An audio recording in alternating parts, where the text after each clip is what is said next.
Tinawag ng lalaki si Suyok upang ibigay ang mensahe mula kay Lady Katerina. Animoy wala ito sa sarili na para bang kinokontrol lang ang kanyang katawan at isip. Inihagis ng lalaki kay Suyok ang isang papel at sinabing kaagad siyang magpunta doon kung nais niyang iligtas si Mirror.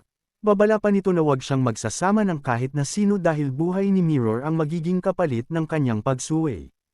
Matapos magawa ang misyon, tinutok ng lalaki ang baril sa sarili saka nagpakamatay. Nang madinig ang putok ng baril saka palang nagsidatingan ang mga bantay ng hotel, dahan-dahan namang nilapitan ni Coco ang bangkay ng lalaki at inamoy na para bang may sinusuri. Tinawag niya si Suyok upang ipaalam na naaamoy niya si Mirror sa lalaking pinadala ni Katerina. Kaagad naisip ni Suyok na marahil inilipat nila ng lokasyon si Mirror bago nagpunta doon ang lalaki. Dahil sa talas ng amoy ni Coco, magagawa niyang sundan ang amoy nito upang matunten si Mirror.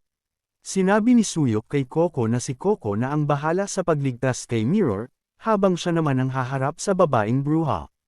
Hindi naman sumang-ayon si Coco sa plano dahil nais niyang siya mismo ang pumatay sa bruhang babae na pumatay kay Ayaka. Pinakalma naman siya ng ating bida at sinabing nauunawaan niya na nais nitong makapaghigan, ngunit kung hindi nila iligtas si Mirror, paniguradong papatayin sila ng Vatican. Paliwanag pa ni Suyok na sa ngayon walang ibang importante sa kanya kundi si Coco at Ayaka. Hindi man buong pusong napapayag ay sumunod pa din si Coco sa nais ni Suyok. Sa kapatakbong umalis upang tuntunin ay Mirror, bilin pa niya na hayaan siya ni Suyok na siya mismo ang pumatay kay Katerina. Kinuha naman ni Suyok ang baril saka inutos sa mga lalaking naruroon na kumalap ng detalye tungkol sa lalaki kanina, at magmadaling magpadala ng backup upang tulungan si Coco. Bago umalis, bilin niya sa lalaki na bantayang maigi ang babaeng vampira, dahil oras na makabalik sila si Mirror na ang madidesisyon kung anong gagawin nila rito. Sa isip-isip ni Suyok ngayon, paniguradong nagmamadali si Coco na matapos ang ibinigay niyang misyon dito, dahil higit sa anumang bagay ang maipaaghigan si Ayaka ang pinaka-awesome nito. Ngunit ito din ang parehong nararamdaman ni Suyok para kay Katerina, kaya't maging siya ay hindi masiguro kung hahayaan pa ba niyang mabuhay ang bruhang babae. Nang marating ni Suyok ang itinalagang lugar, kaagad niyang binuksan ang pinto, tumambad sa kanya ang nakangising babae na nakasuot ng puting damit sa kasaad na muntik nang mahuli si Suyok sa kanilang kasal. Puno pa ng mga tao ang bawat upuan na naruroon, namumula ang mga mata ng mga ito na halatang tinurukan ng pulang likido. Inis na minura ni Suyok ang babae saka inilabas ang kanyang baril, pinagbabaril niya ang mga lalaking naruroon at isa-isang pinagpapatay. May isang lalaki namang nakalapit kay Suyok mula sa likuran at aatake sana gamit ang punyal, nang bigla niya itong harapin at malakas na bigwasan na bumaon pa sa sahig ang ulo ito. Mabilis namang iniwasan ni Suyok ang bawat balang tumutugi sa kanya, hindi man lang nagawang makatama ng kalaban sa vampira nating bida. Wasak ang ulo ng isang lalaki matapos matamaan ni Suyok sa ulo, habang ang bangkay nito ay ginawa niyang panalag sa nagliliparang bala mula sa mga lalaki.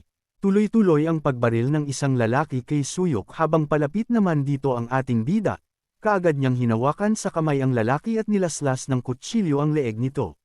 Matapos ihagis ang isang lalaki, inispin naman ni Suyok ang isa pang kalaban na tinamaan niya sa ulo. Nagawa niyang makuha ang baril nito sabay tutok kay Katerina at saad na tapos na ang kanilang paglalaro.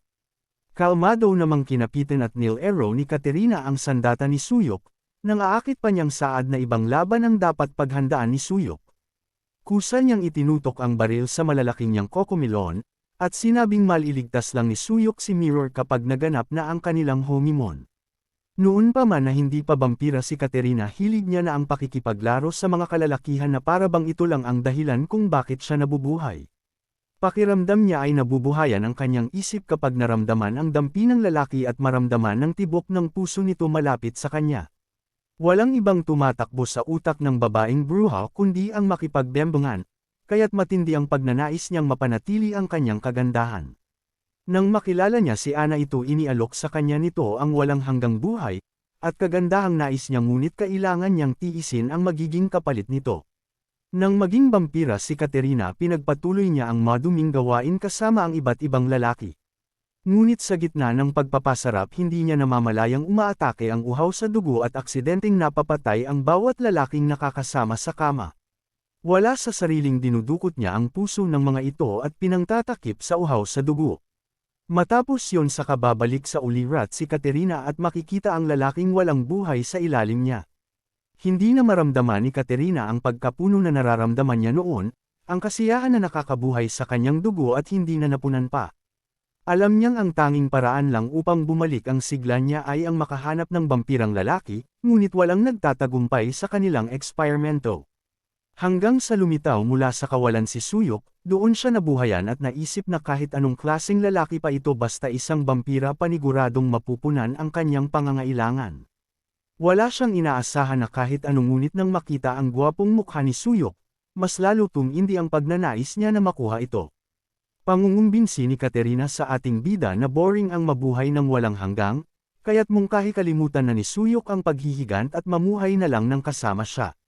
Mapang-akit pa niyang dinilaan ang dulo ng sandata ni Suyok, sa kasaad na wala nang mas huhusay pa sa kanya pagdating sa bagay na nais niyang gawin.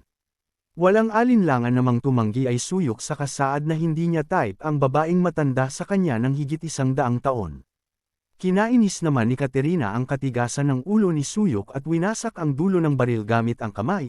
Nagpakawala ito ng lason na bomb-alot sa paligid sa kasaad na habang buhay niyang gagawing laruan si Suyok. Sa kabilang banda matindi ang ginagawang pagbabantay ng mga lalaki sa isang pintuan kung saan nila dinala si Mirror. Wala silang kamalay-malay na nakapasok na nasa kabilang silid lang si Coco at inaamoy ang kinaroroonan ni Mirror. Nang makita nila ang babae kaagad nilang tanong kung sino ito.